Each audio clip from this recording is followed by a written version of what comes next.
The best way to predict the future is to create it. A quote from Abraham Lincoln opens today's podcast. Hai Freshman, saat ini kita akan menggali lebih dalam terkait berbagai alternatif karir yang bisa kamu pilih. Mungkin ada yang berpikir, baru juga masuk kuliah, kok udah diminta menentukan pilihan karir sih? Kembali ke ungkapan Abraham Lincoln tadi, bahwa cara kita memprediksi masa depan, ya dengan menciptakannya. So, meskipun karir kamu akan dijalani 4 tahun lagi, tapi kalau kita nggak disiapkan dan dikembangkan selama kuliah, mau kapan lagi ya kan? Perkenalkan terlebih dahulu, saya Nisha Fitriani atau Ines dari Student Development Center BINUS University yang akan mengeksplorasi lebih dalam mengenai berbagai pilihan karir yang bisa kalian ambil. BINUS University sendiri mencanangkan 3 pilihan karir untuk setiap mahasiswa yang lulus, yaitu menjadi karyawan di perusahaan global, menjadi wirausaha, ataupun melanjutkan studi. Nah, saat ini telah bersama-sama dengan kita narasumber dengan cerita suksesnya yang tentunya dapat menjadi insight untuk kita yang telah memiliki rencana untuk melanjutkan studi ke jenjang S2 atau S3. Narasumber kita kali ini adalah Bapak Gatot Supriyanto, SEAK, Master of Business Accounting, PhD, Dean of Faculty of Economics and Communication, BINUS University. Halo Pak Gatot, apa kabar Pak? Halo Mbak Ines, kabar saya baik selalu. Kabar Mbak Ines gimana? Baik dong Pak, selalu. Ya. Senang nih Pak, akhirnya bisa satu frame bersama Bapak. Akhirnya satu frame walaupun secara maya ya, nggak secara gitu langsung. Ya. Iya. Nah Pak, nih mungkin untuk mengawali sesi kita nih Pak, mungkin bisa diceritakan ya Pak, perjalanan Bapak selama berkarir di BINUS University ini sejak kapan sih Pak, hingga akhirnya berada di posisi Bapak pada saat ini? Baik ya, cerita mengenai karir saya di BINUS University dimulai pada Februari tahun 2008. Saat itu saya memutuskan untuk berganti karir menjadi seorang akademisi atau seorang dosen. Kemudian saya bergabung dengan BINUS University. Saya mengawali karir sebagai subject content coordinator atau koordinator mata kuliah pada waktu itu. Perlahan tapi pasti, kemudian saya meniti jenjang karir menjadi seorang kepala program studi akuntansi atau Kaprodi Akuntansi. Kemudian saya menjadi Head of Program International Accounting and Finance di BINUS University Internasional. Sebelum pada tahun 2018, saya diberi amanah dan kepercayaan untuk menjadi seorang dekan di Fakultas Ekonomi dan Komunikasi. Jadi kurang lebih hampir 12 tahun saya berkarya di BINUS. Wow, 12 tahun ya Pak. Ya.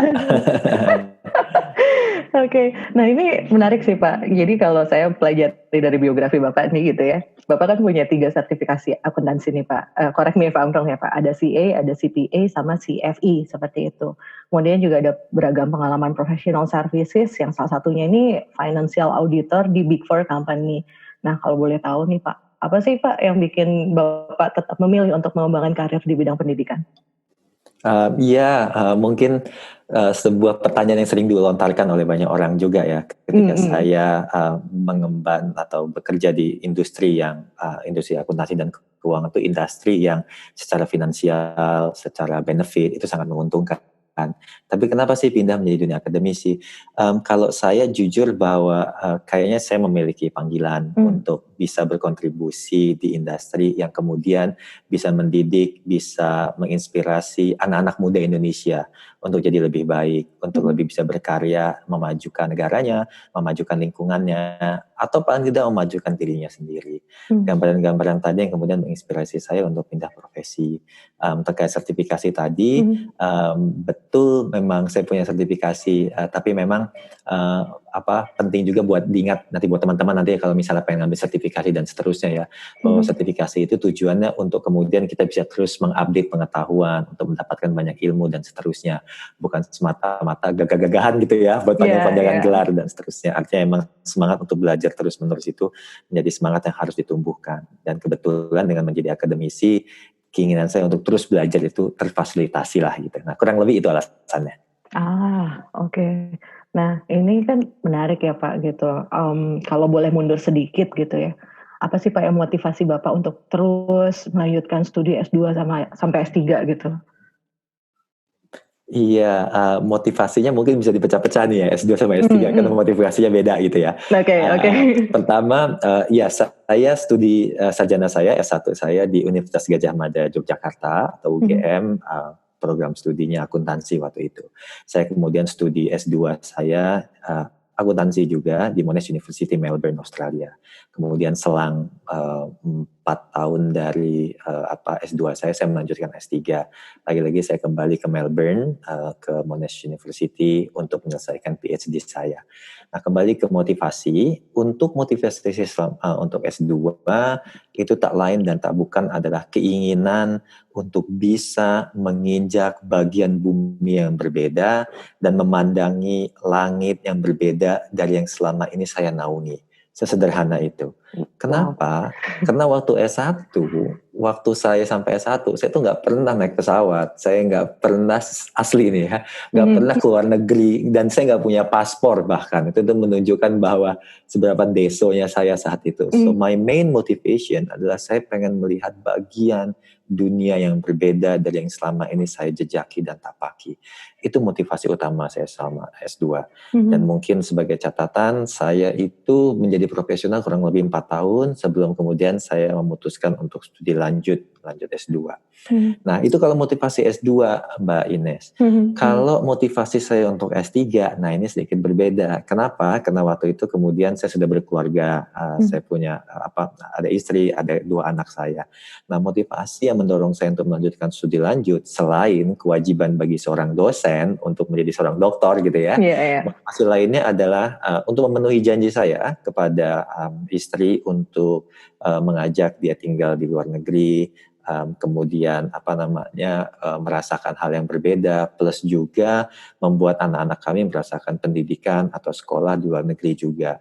Dan walhasil ketika kembali lagi ke Indonesia, karena saya 4 tahun PhD di sana, nah paling enggak saya enggak perlu mengajarkan mereka bahasa Inggris lah gitu ya. Saya tinggal perlu mengajarkan mereka bahasa Indonesia. Justru mereka susah ngomong bahasa Indonesia gitu kan. Terbalik ya Pak. Terbalik ya. Jadi singkat kata itu motivasi saya mengambil S2 dan S3. Gitu. Tapi ini terperangah sih saya gitu ya dengan motivasi Bapak utamanya untuk yang S2 tadi seperti itu, dan pada akhirnya itu bisa terpenuhi gitu ya Pak tujuannya. Nah, kalau boleh tahu nih, kan kalau saya tidak salah ini untuk proses studinya sendiri Bapak mendapatkan beasiswa seperti itu ya Pak ya? Betul, S2, S3 saya mendapatkan beasiswa. Dua-duanya beasiswa di luar negeri pula gitu. Mungkin bisa diceritakan nih Pak, untuk prosesnya tuh kayak gimana sih pada saat itu? Iya, jadi memang betul bahwa studi saya selama S2 dan S3 semuanya ditanggung oleh pemberi beasiswa. Dalam hal ini adalah pemerintah Australia lewat skema AusAid waktu itu, dan atau sekarang disebut dengan Australia Award. Jadi semua biaya ditanggung, mulai dari tiket pesawat, uang kuliah, biaya hidup, dan asuransi gitu ya. Singkat kata, saya tinggal bawa badan aja deh gitu ya untuk kemudian lanjut studi di luar negeri. Nah, kembali ke pertanyaan tadi, proses untuk mendapatkan S2 dan S3, utamanya lagi saat S2 itu terbilang cukup sulit dan berliku. Kenapa? Waktu itu saya beberapa kali ditolak untuk mendapatkan beasiswa, you name it. Saya coba namanya beasiswa Studnet, Chevening, Fulbright, yang ada adalah penolakan demi penolakan. Tapi saya nggak pernah baper ya bahwa saya pelajari kenapa saya ditolak. Mungkin CV saya kurang menarik, mungkin syarat bahasa Inggris saya kurang baik dan seterusnya. Kemudian saya mencari cara untuk bisa memperbaiki profil diri saya sampai ketika ada suatu kesempatan, ada peluang untuk mencari beasiswa di pemerintah Australia. Saat itu saya bertugas sebagai program assistant di UNICEF, United Children's Fund, United Nations.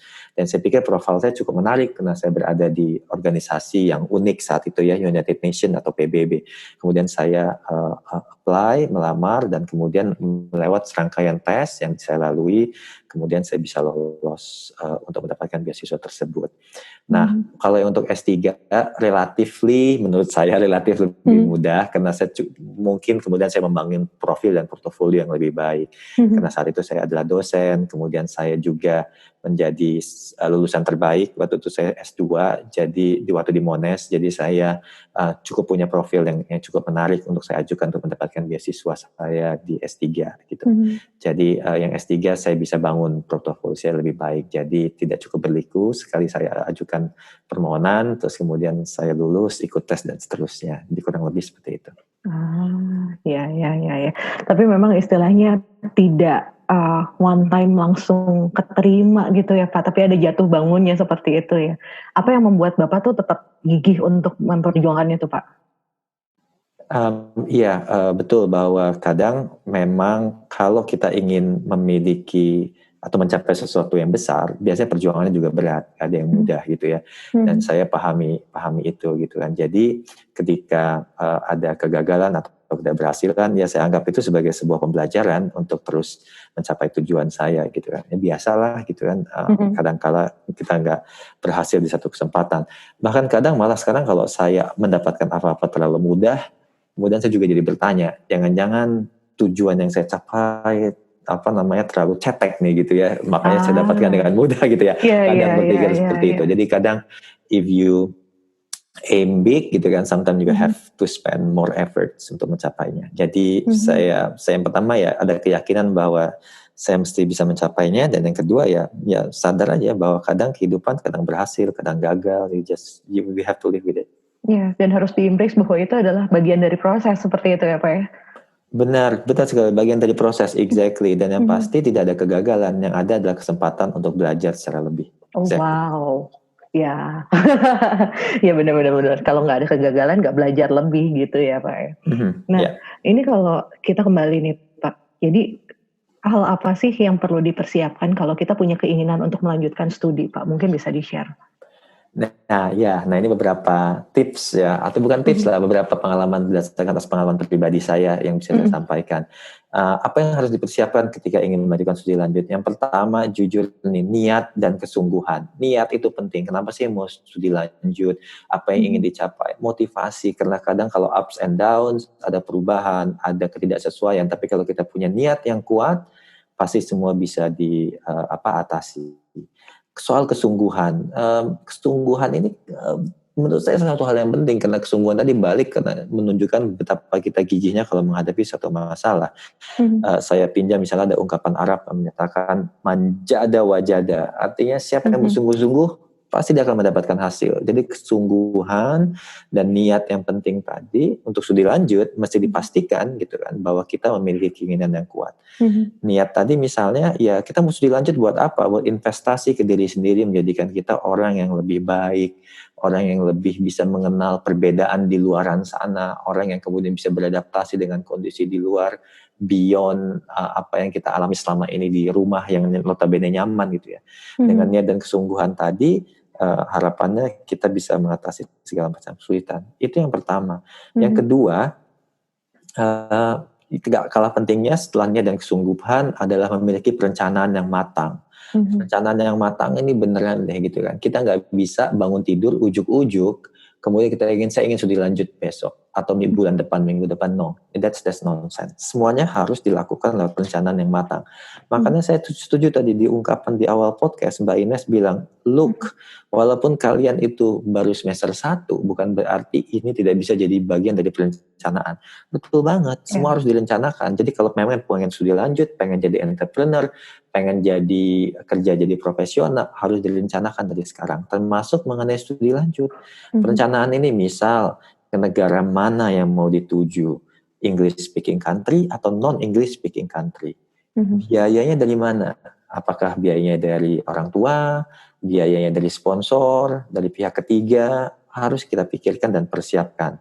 Ada syarat-syarat masuk yang kadang seabrek gitu kan, yang mesti kita penuhi dan siapkan. Dicek dan kemudian kita pastikan bahwa kita bisa memenuhi kriteria dan syarat-syarat yang ada.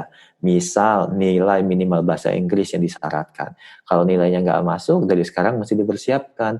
Kalau misalnya ke English speaking country menggunakan IELTS, rata-rata kalau buat master misalnya bisa 6,5 minimal.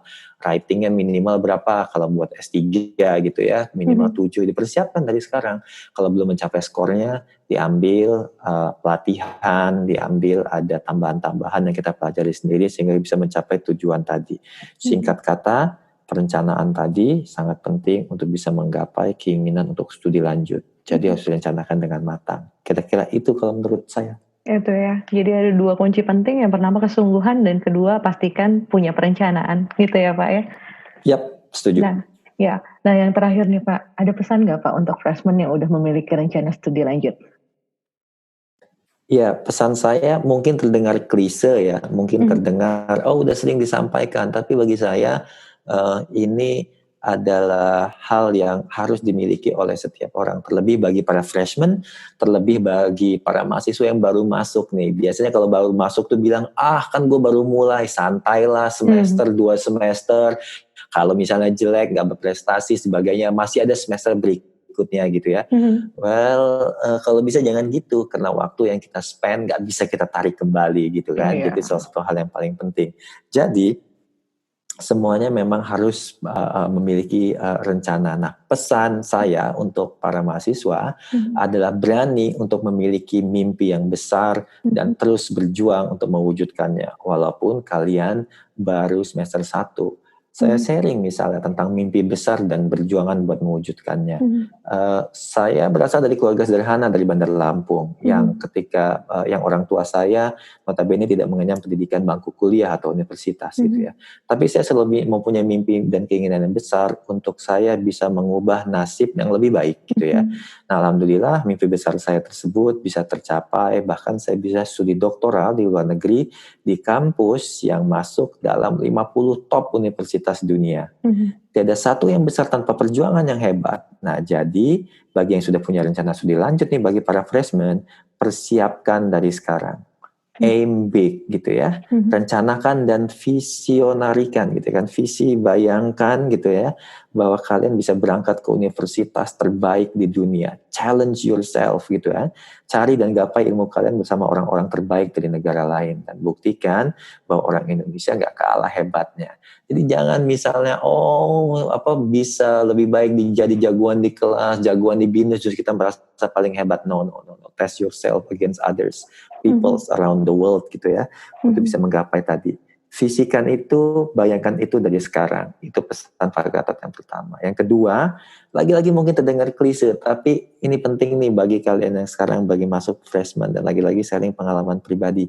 Jangan lupa minta doa sama kedua orang tua, terutama ibu ya atau mama gitu. Ridho dan doa dari orang tua terkadang bisa mempermudah sesuatu yang kadang luar biasa sulit ya.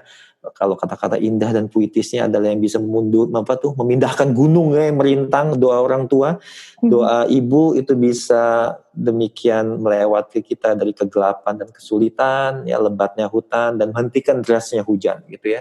Luar biasa. Jadi dua hal tadi, punya mimpi yang besar, komunikasikan mimpi tadi, visikan mimpi tadi, dan kemudian jangan lupa minta doa sama orang tua, terlebih sama mamanya. Itu pesan Pak Gatot. Wow, dalam banget Pak. Itu ya untuk pesan-pesannya. Ya, hopefully bisa memotivasi teman-teman freshman di sini seperti itu ya Pak ya.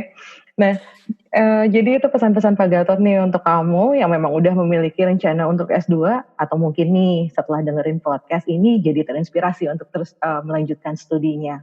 Jadi kalau boleh disimpulkan dikit nih dari perbincangan tadi, bermimpilah besar, gigih untuk mengejarnya, jangan lupa buat perencanaan, terus semangat untuk belajar, dan jangan lupa imbangi dengan doa dan restu dari orang tua, kayak gitu. Oke, terima kasih banyak Pak Gatot untuk waktu dan cerita serta pengalaman yang luar biasa banget nih Pak. Sama-sama, sukses semua para freshman. Nah, terima kasih nih freshman untuk sudah setia mendengarkan kami. Jangan lupa nih, masih ada 2 seri podcast lagi mengenai eksplorasi karir untuk menjadi employee dan entrepreneur. So, jangan lupa disimak juga ya. Akhir kata, saya Ines pamit undur diri dulu. Tetap semangat menjalani seluruh rangkaian kegiatan First Year Program. Jangan lupa, FYP bikin happy. Bye-bye.